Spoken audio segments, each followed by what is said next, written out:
Welcome to Praxis, a podcast where we explore how to practice and embody the way of Jesus in our everyday lives. Thanks so much for taking the time to listen. We are in a series right now on emotional maturity and how it is essential to discipleship. Dallas Willard once said, "Jesus is the smartest man who has ever lived." And we believe that to be true, including when it comes to emotional intelligence. We believe that Jesus had more EQ than any other person that has ever walked the planet and consistently embodied emotional maturity. And so, if we are going to grow as disciples of Jesus, we must grow our emotional maturity. An important component of emotional maturity is self-awareness. So today, we continue in this series by talking about what self-awareness is and how we can begin to grow into it. So that's where we're headed. Here's episode 2 of this series on emotional intelligence.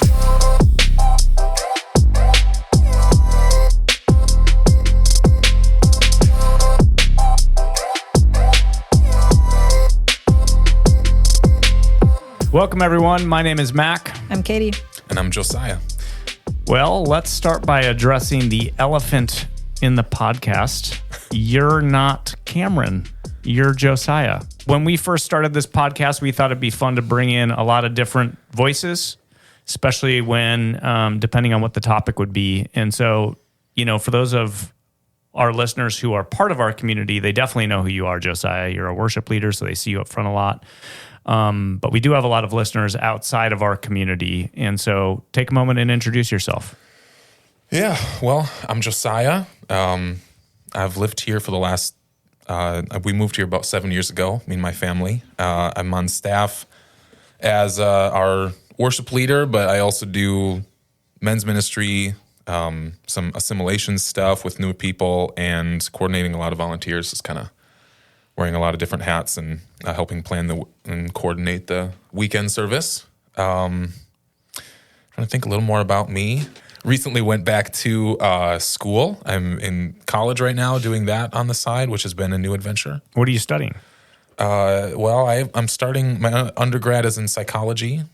The plan would be then to go on and get my master's and to become a therapist. Yeah.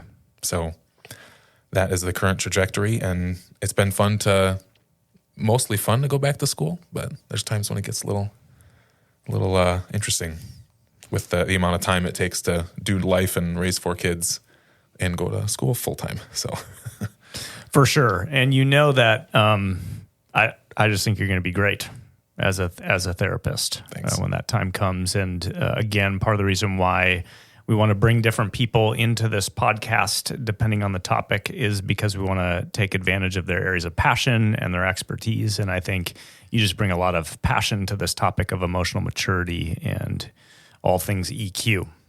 There is one very important fact about yourself that I'm surprised you didn't mention. What is that? What gym do you work out at, Josiah? Oh, I was purposely trying to not say Oh, okay. That entire time. Yes. Self-control. I do CrossFit. There you go. Is that what you were hoping? That's what I was hoping for. It's now 2-1. Well, not temporarily. I have a stress fracture in my collarbone from CrossFit right now, so I'm not exactly happy about that. So the rigor of CrossFit does lead to injury if you're not careful, and I'm pretty careful about what I do and don't do, so I'm kind of upset about it. Yeah. Me and Adam are Club Peloton, right, Adam? I am terrible with sticking with it right now, but yeah. But technically you belong. Technically. Still paying, we are so 2-2. I'm in it. There's a big Peloton recall this week. I don't know if you guys heard about that, but you're that. supposed to stop using it immediately. And Did you check your serial number or whatever? No, I've been using it every morning, and I haven't called for the It's recall. going to blow up. Are you surprised? So Mac is reinforcing the stereotypes of CrossFitters who injure themselves by working out too hard. Yes. I am. Well, let's jump into today. Just a reminder, during our last episode, we were visited by Jim Harrington and Trisha Taylor from the Leader's Journey, and to kick off the series on emotional maturity. And they highlighted 4 different areas that comprise emotional intelligence. So I just want to review them. The first is self-awareness. The second is self-regulation, self-management. The third is social awareness. And then finally would be relational management or relational leadership. And Adam, you'll make fun of me. I actually put together a matrix. I kind of have a matrix for everything, but good. I've got a basic matrix that we should put in our show notes so people can at least have a visual of how these 4 areas connect to each other.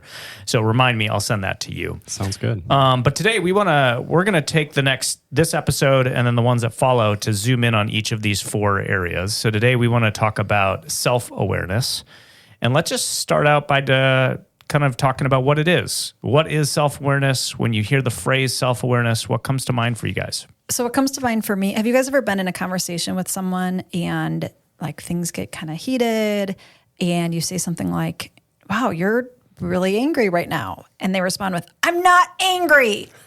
And in that moment, you're like, okay, this person might lack self-awareness. Or maybe you are that person. Maybe I've been that person. You have been that person before. I'm sure I have been that happens person. with my oldest kid. She doesn't realize when she's yelling, and I always have to inform her.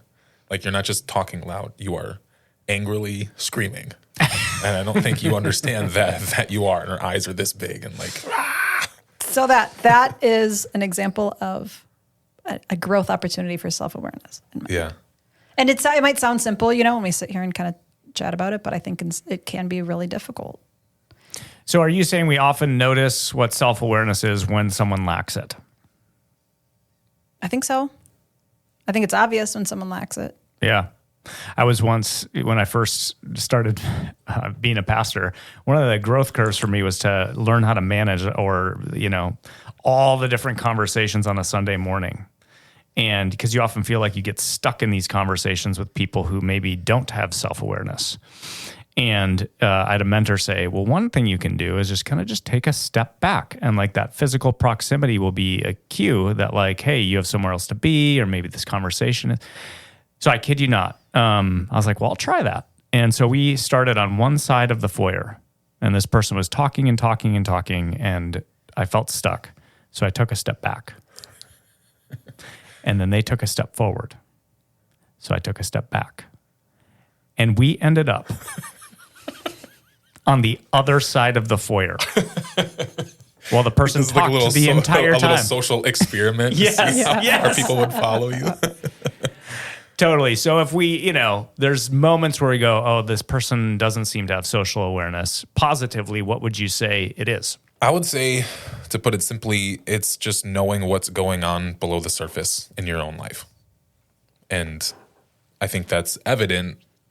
Sometimes, yes, it is more evident when you see someone who isn't aware, because there's stuff that ends up coming out, and sometimes it's almost easier for you on the outside to discern what's happening inside for someone when you live into this and would sort of grow in your emotional intelligence. Sometimes it's easier to identify that for other people who are less self-aware, which is often, it's not often input people are wanting to receive if you name it for people. So it's almost like an iceberg. Like you've got the tip of the iceberg that's showing, that's what's on the outside. That's what people can see. Mm-hmm. That's maybe what I'm aware of. But self-awareness goes below the surface level, and now I have access to what's underneath, right? Yeah. Mm-hmm. The things that aren't always as visible. I might piggyback on that and just say underneath the surface, it's being able to accurately identify what I'm feeling and thinking, my beliefs and my values and how those are intersecting with what's happening in real time or as close to real time as is possible. Yeah. Right? People who are really self-aware notice what they're able to accurately identify what they're thinking and feeling, their beliefs, values as it pertains to the present moment. Yeah. Yeah. And I would say that the growth for people is either in their thinking and their feeling, because I think often emotions can get seen as something that gets in the way of people showing up and being present. And so they end up sort of shoving them down or forgetting about them, or maybe not sort of like honoring them for what they are. And so a big part of self-awareness, in my opinion, is just like knowing what you're feeling. Because obviously I shouldn't say obviously. we know, and we talk about all the time, how like the human brain, those strong emotions fire so much faster than and I think you were going to get into that later, but they fire so much faster than our ability to sort of cognitively choose what we're thinking. That's right. That's right. Yeah. Yeah. I mean, Jim and Trisha, working with them, often remind our team that we're not rational creatures who have emotions, but rather we're emotional creatures that sometimes have the capacity to think rationally. Yeah. Which probably challenges the common perception that we have, because we often, like, I know for me, I often want to think, yeah, I'm logical, I'm a clear thinker, I'm very rational, but that's not what the brain science suggests. So I remember reading a book by this guy named Daniel Siegel, and he had like this little drawing of a hand with a fist to explain the three parts of your brain. So like imagine your wrist kind of connecting to the palm of your hand, or the base of your hand is like the reptilian brainstem. So this controls all of your automatic functioning, like your breathing, your heart rate, things like that. And then the palm is like the emotional part of your brain, where all your emotions fire and are stored. And then your fingers are kind of like the cerebral cortex, like the noodly part of your brain that controls all your cognitive functioning. And what he names, and what my therapist has named for me many times, is like that emotional part of your brain that the noodly part sits over, fires 10 times faster than your cognition. Yeah. So oftentimes we think that we're thinking rationally, but in fact, we're being driven emotionally.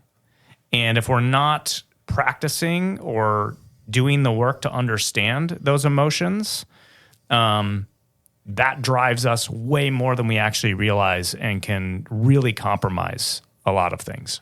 Yeah, it's almost like if you're the less you would say I feel my emotions. It's like the less emotional I would consider myself. There's probably a correlating amount of self-awareness that would be required for you to understand how much it's actually influencing how you show up. Right. So going back to your example, Katie, when you're yelling and someone's like, wow, you seem really upset, and you're like, I'm not angry. That's a good example of like, whoa, like your emotional center is taken over, and you think you're just thinking, but in fact, that whoever that person is in that moment, whether it's your daughter, we've all been there, we're actually totally emotionally hijacked, and but tricking ourselves into thinking that we're being driven by rational cognition. And that's where I also like what you said, Mac, about being able to do that in real time. I think it can be easier to identify what we're thinking and feeling after the fact, and that's okay. It's a great place to start. I think it is really important to have reflection after the fact. But as we grow in self-awareness, I think it's really key to be able to see the train coming down the tracks, so to speak, not to an hour later go, oh, the train came by, but actually see like, oh, this is rising up in me right now. Yeah, and I met with someone this morning, and we were talking about this, and they indicated they just have some shame around not being able to do that in real time. And I think some of it is just normalizing that. Like, it's impossible to have access to all that I'm feeling and thinking in every crucial conversation. But with practice, you go from just seeing it in the rear view to kind of seeing it in the side window, like, oh, it's kind of happening right now, to eventually being able to kind of see that it's coming through the windshield with the right amount of practice. Yeah, I think that the key to that is, like, for me, so people don't know me, I'm a pretty emotionally wired person. I always have been. Experienced a lot of shame for that, just because I didn't feel like I could just like get over how I was feeling to show up and be non-emotional, which seemed to be the example of a mature Christian is someone who can show up in a non-emotional way. And anyway, being able to get rid of some of that shame that goes around with that, you start to realize that I think that the easiest way to tell how I'm feeling is how my body's feeling. Like, my emotions I experience them in my body.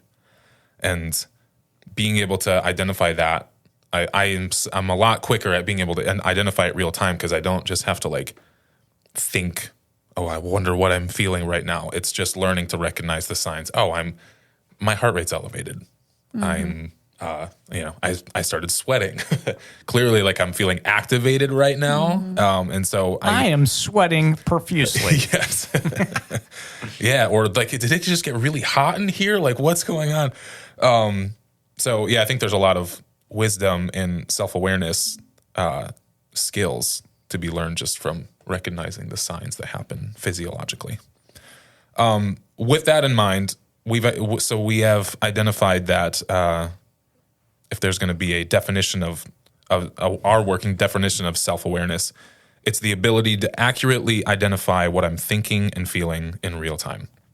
So, why is that important? Like, why bother? Yeah, I can share a little bit from my own experience. So I had something very emotional happen this past week. Our family dog died. Our dog Jack that we had for like 11 years. Where are the tissues? And I'm okay. I'm not emotional. Just kidding. And not only did he die unexpectedly, and it came as a shock, but it also happened like 5 minutes before we had people over for my son's birthday. He died on my son's actual day, and it was also a Saturday, so you're having people coming over. And so I tapped into something that I tend to be very good at, which is like put your game face on, keep calm and carry on. You guys know that little phrase. Yeah. I should have that like tattooed on my back because that really is me. It is. And in a lot of ways that served me well in my life. I think, I've had jobs where I've had to give legal counsel like in kind of high crisis situations At the where gov's things, office. Okay. I knew that was coming. I have had to have the ability to think clearly and rationally and provide counsel in situations where tensions are high and stressful situations and things are changing quickly. And so I can go into that like, keep calm and carry on. keep calm and carry on. I have a party to host. I want my son to have a good birthday. I need to get the crackers and the cheese out and keep things going. And so I did that. Everyone comes in. I mean, we were honest. We said like, hey, our dog just died. Like we're kind of rattled a little bit, but we had the party and everything's seemingly fine and normal and things are going on and people stayed like 4 hours. And then all of a sudden they left and I put my kids down and I'm sitting there with my husband and I just lost it. Like I just started crying. Ugly cry? Ugly cry, like sobbing, couldn't sleep much that night. And had a hard time shaking out of it for like the next day or two. Or 3. Okay, maybe. Mm-hmm. Yeah, it's been a while. I feel pretty good. I feel pretty good today. Yeah, I feel a little better. Yeah. But I guess what I'm saying is so that's a pretty extreme example where like my body took over and it was like, no, you're sad. Like you can shove it down for a little bit, but like this is happening. Like, so I'm like, okay, well, this is what we're doing. Like, I'm not just going to bed and I can go to church the next morning. Like I was just a wreck. But there have been lots of like less extreme examples where I have been able to go into keep calm and carry on mode. And I never came back to the emotion. No. And I think that because I never came back to the emotion, I thought that the emotion wasn't there. Does that make sense? Yeah. Like because I was able to go into like poker face mode, I thought that I can stay regulated. I'm not worked up. I'm not crying. I'm not yelling at people or losing my cool or whatever. And because I'm able to stay in that place, I wasn't aware that there actually were emotions going on. Yeah. And keeping calm and carrying on and your ability to do that and be rewarded for doing that allows you to maybe conveniently ignore some of the discomfort of sitting with some of those messy emotions like grief over the fact that my dog just died, right? Right. Yeah, and that becomes a like a continual process where you get less and less aware of your emotions. Mm-hmm. Yep. So you just keep getting stuff down and down, and like your personality, especially your ability to perform and sort of suppress that stuff. Like you already have an innate ability to do that, probably more than most. Mm-hmm. So the more you do it, the more suppressed they get. But what ends up happening, I mean, you experienced it, like eventually I can't perform anymore. I lost it. Mm-hmm. I think what happens for other people is that those emotions end up being at play, like when you're not aware. I mean, you were sort of aware, this is a sad situation, but I gotta put it aside. Mm-hmm. What happens when we forget our emotions completely is now people are convinced that those emotions aren't doing anything under the surface. They're And they very much they're are. just dormant, but they are. Let me give you an example of this, of when you ignore it, but it still is in control. This was several years ago. My family and we decided to go camping at Devil's Lake. And shortly before the trip, like a month or two before, my parents were like, hey, our camping days are done. We're not going to sleep on the ground anymore. Do you guys want some of our old camping gear? And we were like, yeah, like this is like vintage stuff and stuff that I, grew up using, but it needed some work. I had to figure out how to use this camping equipment. I had to replace a few items to get it going. There was like this lantern and an old camping stove. And I put some work into figuring out how to use it and replace these items, et cetera. And the night before we were getting ready to go on this camping trip, we decided to load up the car so that it was just like kind of ready to go the next day. And I'm bringing stuff from the house to the van, and Josie's bringing stuff from the basement to the door. So we're kind of like tag teaming it. And on one of my trips back to the house, I walk in the door, and Josie's standing at the bottom of our steps in the basement with glass all around her, and she had dropped the Coleman lantern. Oh, no. I know. I was pissed. The vintage family heirloom. Oh, gosh. It was, and I didn't realize. So then she looks at me and she's like, I dropped the lantern. It's my fault. I take full responsibility. And I was upset, but I had no idea how upset I was because I had now several hours invested into this. And so I just kind of walked away. And for some reason, her phrase, I take full responsibility, kept running through my brain. And see, in my house growing up, if you were to break something, you took responsibility for it by fixing it, repairing it, replacing it, or whatever. So immediately I'm like, okay, this is fine. She's going to figure out where can we get a replacement lantern for our trip tomorrow. Okay? So I'm upset that it happened, but I also have this growing expectation that she's going to take the lead on figuring this out for tomorrow.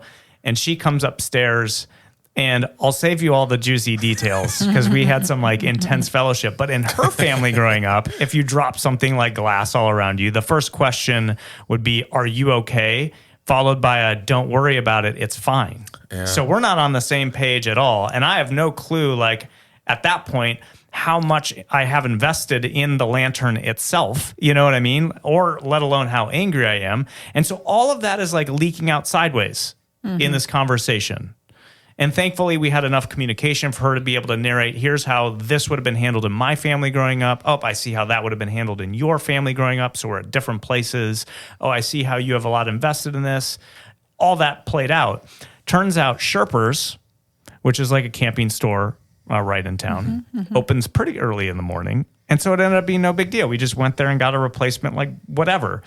But that was kind of a big moment. It's a silly one, but it was man, there was a lot of first formation stuff that I had internalized from my childhood about what happens in these moments that drove my anger, drove my response, and fueled expectations that I had of Josie in that moment. And hers couldn't have been more different, right? Yeah.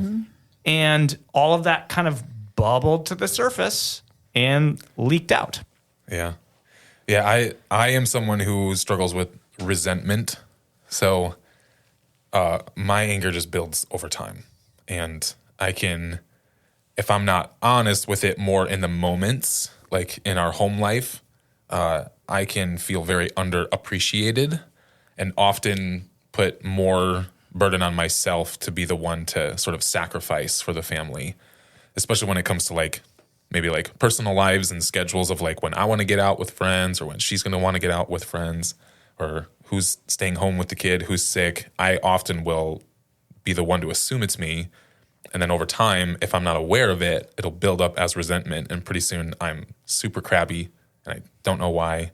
And I know that, people are walking around on eggshells around me What's his deal? Yeah. And self-awareness is the ability, the reason why it's so important is being able to recognize that. Now, think about how it plays out with other people internalizing things.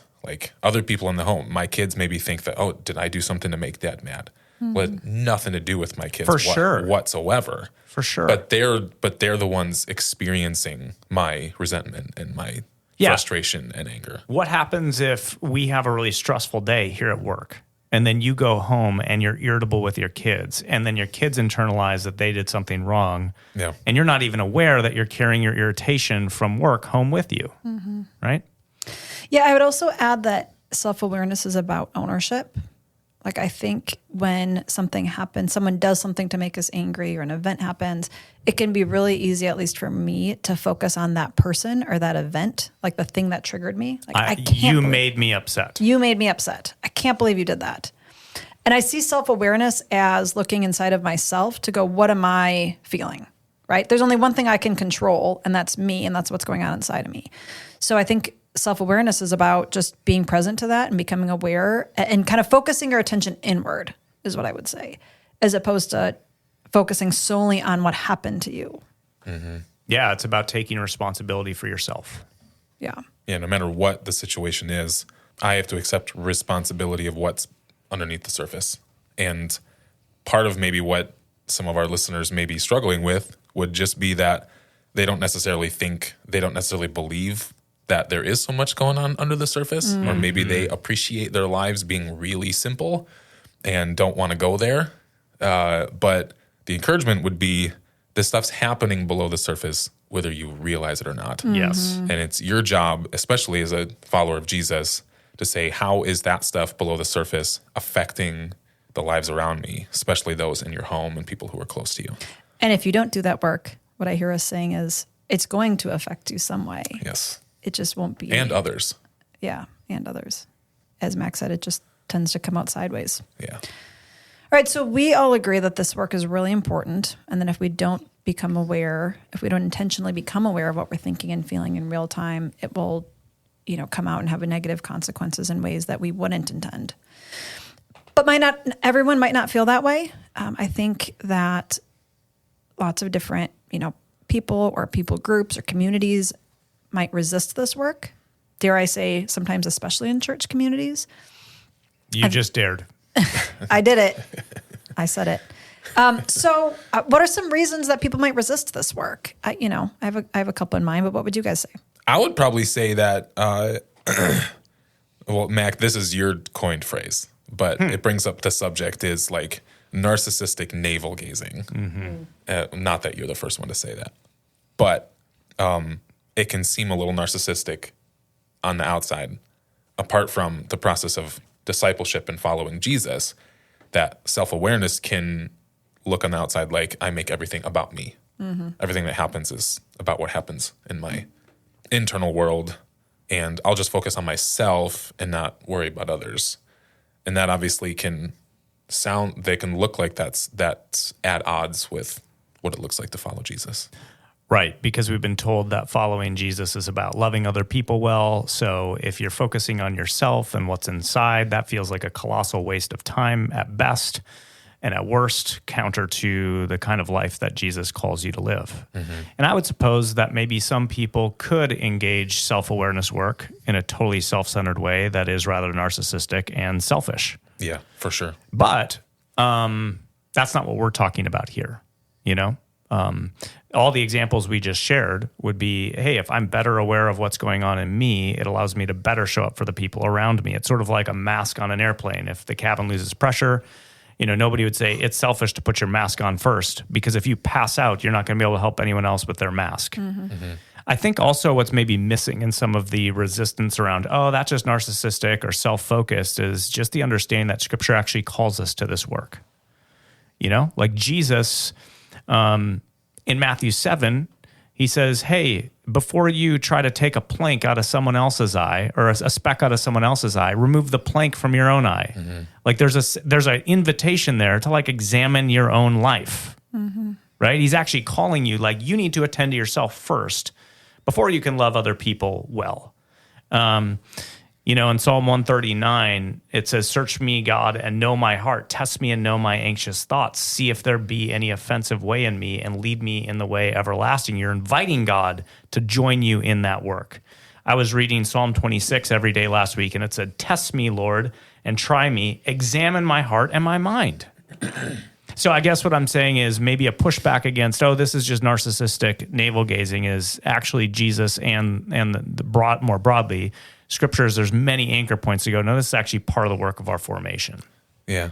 Yeah, it's like, I guess what I hear you saying is self-awareness in and of itself, apart from inviting Jesus into the process, can sort of turn into like self-absorption. Like, like everything really is about me and what's happening. And that can turn into like this, sort of like this gravity that like pulls people in, and everything in my life is about what happens with me and an inability to focus on others. But we're naming that as we follow Jesus, we're inviting Jesus into the process. As the psalm states, like we're asking God to do the searching along with us. Yes. And in that, we actually meet God. Yes. And we experience his grace and his love and his healing, and also his invitation to move forward. Yes. And because we often, when we're not aware of what we're thinking or feeling in the moment, and it comes out sideways and compromises our ability to love. Yeah. Doing the work of self-awareness and getting underneath some of that in God's presence and allowing God to transform us from the inside out postures us to better love those in our lives. So I think another one that I've noticed for people is fear of what might I discover if I start to get underneath the surface of what's really happening in my life. You know, going back maybe to the past and some of these key moments that were formative, that are painful or hard, what might I really discover and feel? That might be uncomfortable. Maybe I'll discover some really nasty stuff in my life where I didn't realize it was that bad. You know what I mean? Like, as long as I can keep calm and carry on, I don't have to deal with some of that stuff, right? So I think part of it is just a fear of, if I take a deep look inward, I might discover some things about myself that I really don't like, or maybe even abhor, you know? Another one I might name is, you guys are probably going to laugh because it feels very stereotypical, but it feels kind of inefficient sometimes to have emotions. Like I just recall when I used to. What does that mean? Okay, so like I remember when I was in a job where I was working long hours and commuting, and I remember getting up and leaving my kids in the morning and feeling kind of sad about that. But it just felt like, well, I have a lot to do, and that work isn't going to do anything. Those emotions aren't going to do anything for me. I just have to like squeeze everything in. I don't have time to sit on the couch and cry, basically. Like I have to get out the door. I have to get home, get food on the table, and off we go. I literally wrote down, Katie, waste of time and energy. Yeah. Not as my objection, but as a common objection that I've encountered is like, especially when you compare it with more important things that maybe are on your agenda for the day. And that's probably my strongest objection. Right. So you might look at all the things that, are part of your day, caring for the kids, working, blah, blah, blah. And then for other people, when they spiritualize it, it's like, yeah, and look at all the kingdom work we have to do, Yeah. We've got to build God's kingdom and focus on Jesus and reach people. So focusing on yourself and what you're really feeling in that moment just feels like a colossal waste of time. Yeah, it's interesting how our society, in a way, kind of praises that. I mean, more than the gov's office, more than just church work and stuff like that. Like, you're literally praised for being able to shove that stuff down and keep going. Oh, you're not rattled. Those are by the people that that are most rewarded. Yep. In life. Yeah, and there are definitely stigmas that go along with like taking time for like self-care. Like there are these camps, right? And they often get political, and they usually line up with political viewpoints as to like, if I'm going to be into mental health and care about my well-being, that somehow I'm now like either a weaker person, or I'm somehow this or that. I don't have the luxury of turning off my emotions. We know. So we use the Enneagram here on staff as a tool to help us like understand each other and in our discipleship process, which is helpful. But being an Enneagram 4 as opposed to like Katie, who's an Enneagram 3, her growth is taking time to sit with her emotions. There's a lot of growth in that. For me, I can't escape my emotions. Like I can try, but it doesn't work. So So it might be different for different people, Yeah. right? How they orient to this space. I think another objection would be pride. I've encountered people when you start talking about this work where they just kind of feel like they're above it. Yeah. Like, I don't need that. I've kind of like, I'm okay the way I am. I don't really need to attend to stuff underneath the surface. I have arrived. Yeah. I've kind of like, I've arrived. Yeah. And my challenge to that would be, you think you're fine. But I'll bet if we asked some of the people in your life, right? Like some of the people close to you, if they felt safe, would probably share a handful of things that they're like, boy, you could really grow in this area. Or maybe it's deeper than that. Maybe there's like some really hurtful things happening and your environment isn't safe enough for the people around you to share that with you. And you've created this circle of, I'm fine, nobody can touch me. It may require, some extra help. Well, yeah, because let's be honest, we all have work to do and the work never ends. And oftentimes I think people who think that they have arrived and they don't have any more work to do are sometimes, to use your language, like the least safe emotionally. Mm-hmm. Yeah, I mean, I guess I would say that we start with the question, why do people resist this work? There's lots of reasons. I haven't found any of these reasons to be compelling.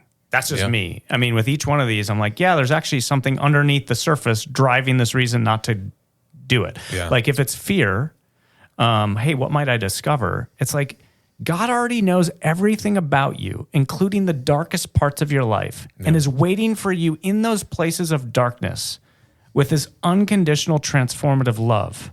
Nothing you discover is something that God doesn't already know. Mm-hmm. Right? So, I mean, it's like with each one of these possible objections, I just think there's like a response, and you can't negate the work. Yeah. Well, and we didn't name this explicitly, but we touched on it. I think some, especially within church communities, would say it's a distraction from the gospel or not part of the gospel. Let's just focus on the gospel and the basics. But we've named here that this actually is part of the gospel and it's a core part of it. Yeah. So, as a church, we put a lot of emphasis on fixing your eyes on Jesus. Like this is what a disciple is. They're someone who's learning from Jesus how to be like Jesus by doing life with Jesus. And so part of this gets down. I know part of what drives our conviction around the importance of self-awareness is that we actually see Jesus prioritizing self-awareness. So maybe we could flesh that out for our listeners. Where do you see Jesus prioritizing or demonstrating self-awareness as you read through the Gospels? Yeah, one story that comes to my mind is when he arrives at the tomb of his friend Lazarus. The Bible tells us that he was deeply saddened and he wept, right? Like he didn't show up just going, well, I'm going to fix this. Like, move over. Let me take control. He wasn't cold and distant. He empathized, and he had compassion on people that he healed and the crowds that he spoke to all the time. Like the Bible tells us over and over, Jesus had compassion. So we just see that he felt a lot of emotions and he was comfortable owning those. Yeah, I think it's so interesting in that story because Jesus knew he was about to raise Lazarus from the dead. Mm-hmm. And he purposely waited, which, obviously there's a lot more to that. But I just think that's interesting. He was going there knowing he was about to raise him from the dead and still experienced an overwhelming emotion of sadness, seeing people's grief. Mm-hmm. Yes. That one scripture, Jesus wept, has actually been really helpful for me in my process to not feel shame for feeling strong emotions, because that shame causes us to do things like perform and forget about them, or to kind of retreat from showing up because I'm too overwhelmed by my emotions. But which leads to hypocrisy. Mm-hmm. Like, I mean, that's what dawns on me in this moment is when we keep calm and carry on and we suppress things that are happening within us to perform because the expectations around us demand it, we actually end up living hypocritical lives. Mm-hmm. And Jesus is free from this hypocrisy. He's not afraid to name what he's feeling and show what he's feeling. It's actually remarkable, given how short the Gospels are, how often they actually draw attention to Jesus's internal state, his emotional state. You named John 11. Jesus also, he weeps over Jerusalem because of their refusal to repent and to receive God's grace. Yeah, you even hear him. I don't have the scripture to pull up the actual reference, but I remember this when Jesus is frustrated that either his disciples or people weren't getting something, and he even like lets out this sigh, like, how long am I going to be with you? Like Jesus expresses his frustration even in the moment, instead of like burying it, tucking it away, being like, I got to make sure they think I'm proper in this all the time. He's like, oh, like you just hear him like this sigh, frustrated, and he expresses that through vulnerability. So he shows sadness and grief, compassion. He's moved with compassion towards the brokenness he sees around him. There's frustration at times with those he's investing in and their refusal to get it or whatever. Consider the Garden of Gethsemane and the anxiety in that moment as he considers what's before him, right? And of course, we've named a big part of self-awareness is being attuned to what you're feeling. But it's also knowing what you think and being able to define your purpose and your direction and your values. Right? Jesus knew what his mission was. In Mark 1, it starts with like all this positive momentum as the kingdom breaks in and the crowds are looking for him to continue to do all these miracles. And he goes, no, this is why I've come. I'm gonna go town to town, right? So he's able to define his mission and his values. One of the things that the gospel writers comment on is that people were wowed because he spoke with authority. So he was able to define what he thinks apart from standing on Moses, or you know what I mean? Like you've heard it said, but I say to you. All of that is self-awareness. It's this understanding of his beliefs, his values, his mission, his purpose, combined with his knowing what his emotional state is. Yeah. Right? Yeah, I think correct me if I'm wrong, you're the theologian in the room. I'm just You're the one who's mastered divinity. Yeah, right. You have mastered it. It only takes 3 years, guys. Yeah. Anyway, the word for hypocrisy, I have heard people talk about it being translated as like it's like a play acting term, to be wearing a mask. That's correct. And playing a different role. Yes. So if we want to avoid being hypocritical or being hypocrites, the remedy for that is vulnerability. Yes. And expressing that and that first requires me being aware, fully aware of what's going on below the surface. And as we do that, when we say, God, search me and know that, and I can know that no matter what I find, Jesus is gracious and loving and compassionate, and can even say, I get it. I've been there. I felt that. And then offers a hand to move forward. This is an invitation to integration and to wholeness. We're not brains on a stick. We're emotional human beings.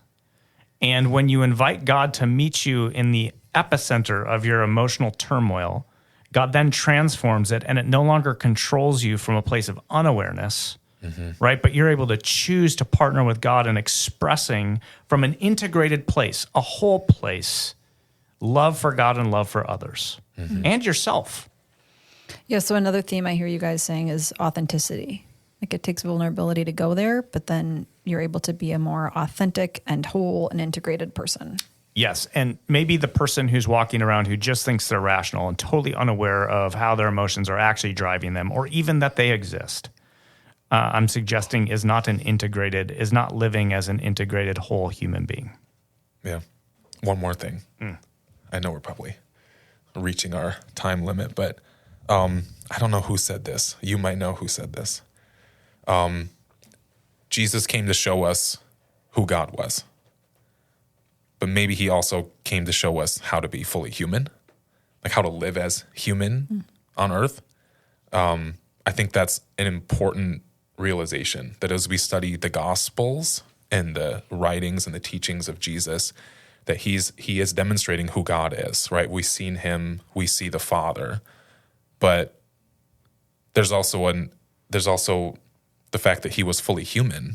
And if he was fully human and experienced the fullness of humanity here on earth, there's a lot of wisdom to be gained in studying the life of Jesus, how he lived, and what it might look like for me to express my image barrenness, or bearing. That's not the right word, but you know what I mean? Like, as an image bearer, to express that in the way of Jesus means understanding how Jesus lived as a human, not just as God. I hear you saying, look, Jesus was fully God, so he reveals who God is to us. But he was also fully human, which means he reveals what it looks like to be fully human. Mm-hmm. Yeah. Obviously, in the most ideal sense, and we're fallen people, but being able to look at that gives us a picture of what it might look like to be invited into wholeness and to move towards it. Yeah, and then so connecting the dots to our conversation, if what we see Jesus doing is attending to and expressing his emotions, then that's part of what it means to be fully human. Mm-hmm. Yeah, so as we wrap up, what does it look like to grow your self-awareness? We've talked a lot about it, talked about what it is, what it the cost we might pay if we ignore it, even some of the other points. Jesus demonstrates this. What does it look like if I find myself as someone, okay, so let's say I don't even know how self-aware I am. Where do I start? What are some of the things that some practices we could put into play in our daily lives? Well, one we've touched on is reflection, kind of doing some reflection. Mac talked about the seeing something in the windshield versus the side view versus the rear view mirror. We don't always see something coming through the windshield, but we can see it after the fact, right? And there are a number of ways to engage that. Yeah, one tool that I would mention to our listeners that is all about reflection is on the resources part of our website. There's a thing called the Prayer of Examine, which goes back for centuries, but it's essentially a spiritual practice where you prayerfully review the previous 24 hours or whatever period of time you want to reflect on in Jesus's presence. And we've got a roadmap that teaches people what the prayer of examine is and how to engage it, really easy to follow. But I'll just tell you from my own life, when I set aside regular time to do the prayer of examine and reflect on, hey, Jesus, let's review the past 24 hours. Oftentimes, what will bubble up for me is an intense emotional response I had to something in the last 24 hours that Jesus wants me to get curious about. Well, what was that about, Mac? Like, why did you get so happy? Or what was so exciting about that or joy-filled about that? Let's like that. And as I sit with Jesus, he communicates something or corrects something, right? So I would just want to make that available to our listeners, that the prayer of examine is a way of reflecting in Jesus's presence, and you begin to cultivate more awareness, but also attending to transformation along the way. Maybe another thing I might say, and this is, so one practice is engaging in regular reflection. I don't think you can grow in self-awareness without times of reflection. But let's be honest, you can reflect all day long, and what you notice about yourself is still limited. So a second practice, in addition to reflection, Katie, you're smiling because you know what's about to happen. A second practice is asking the people around you how they experience you. And this is risky. Yeah. It can be scary and a little bit unnerving to invite people to be fully honest, give them permission to do that. But if you can find some trusted people, you know, not the jackwagon who's just going to take a cheap shot at you, but people you know who are for you, who love you, who care for you, and go, man, how do you experience me when I'm at my best? How do you experience me when I'm at my worst? What are some of the things that I do that I may not be aware of? Yeah. Man. If you have kids, do it with your kids. Number one, they'll probably be pretty honest. But it also, I think it cultivates a lot of intimacy with your kids too. Like I try to do dates. I have 3 girls, so try to do periodic dates where I take them out and try to treat them really well. And it's always the question, they know it's coming now. It's just asking them, hey, what are some ways that I could be a better dad? Is there anything that I do that makes you feel less loved? And try to ask some of those questions. And usually they're pretty gracious, but there have been plenty of times where they're like, you know, I wish you wouldn't this so much. Yep.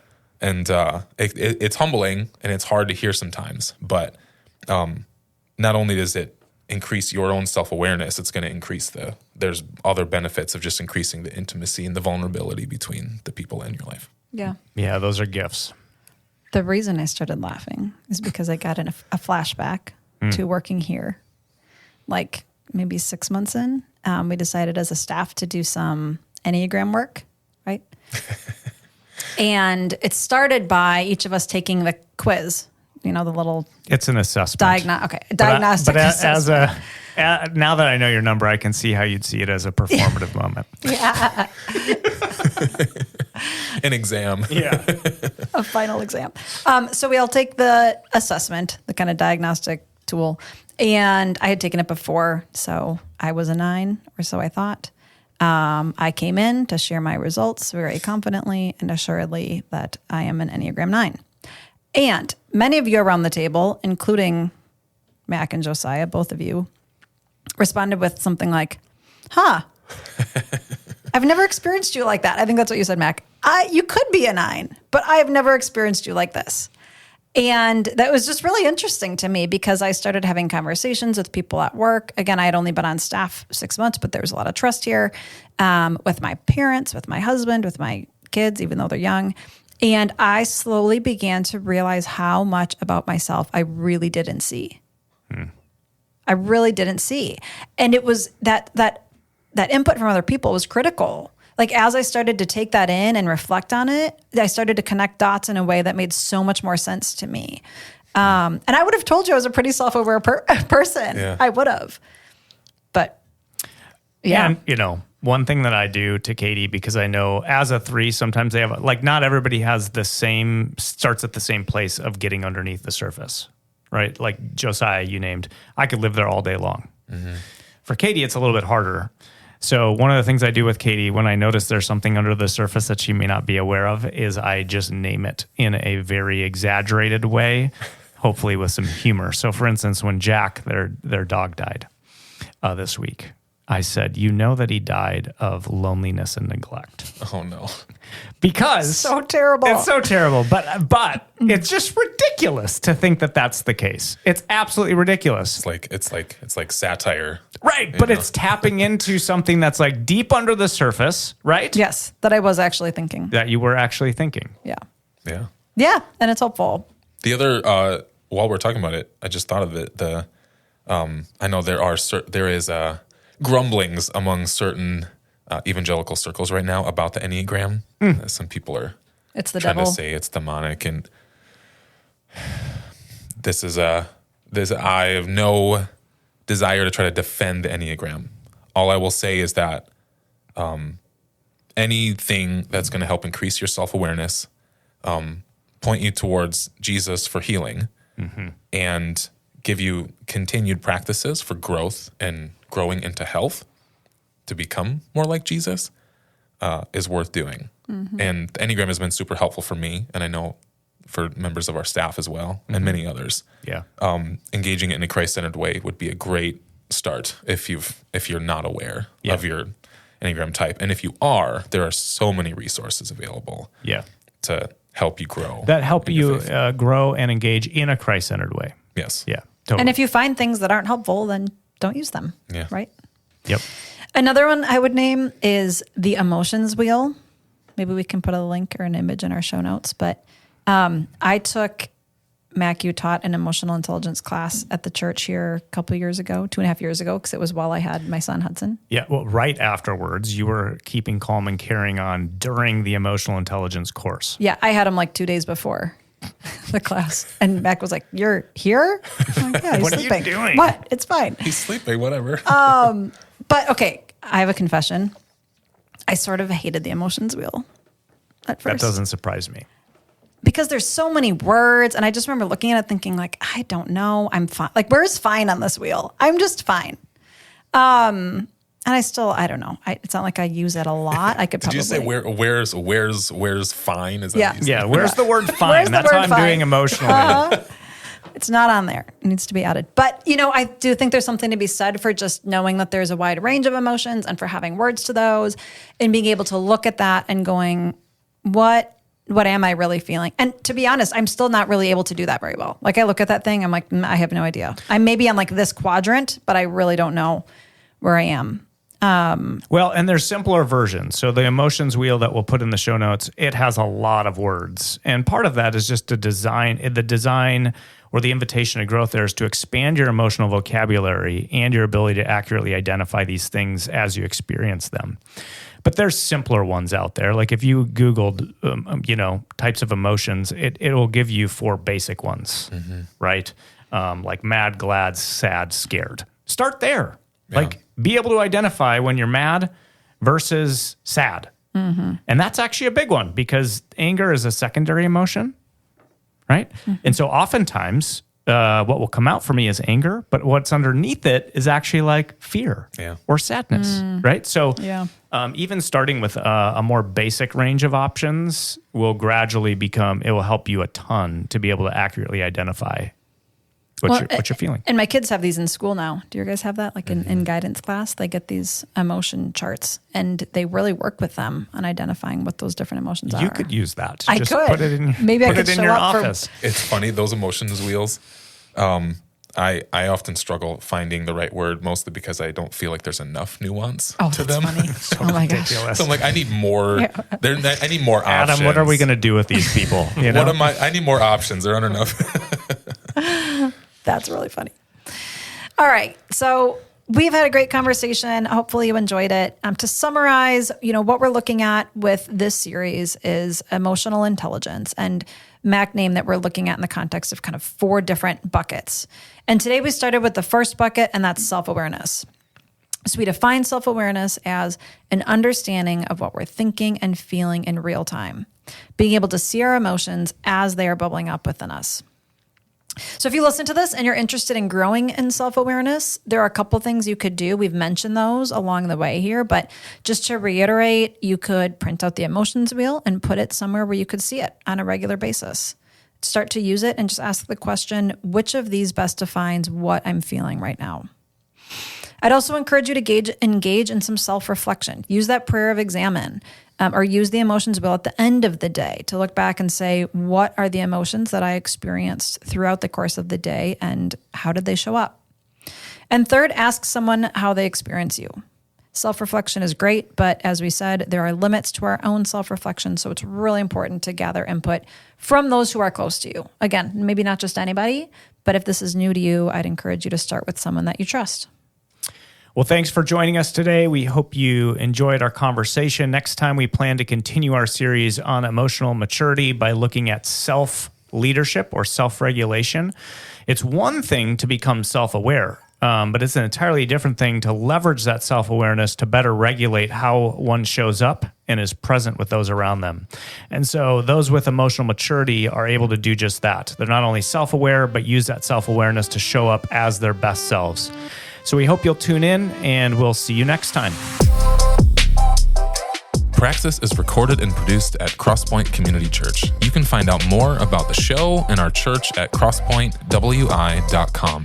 If you have any questions, comments, or have any suggestions for future topics, feel free to send us an email. Also, if you enjoy the show, consider leaving a review.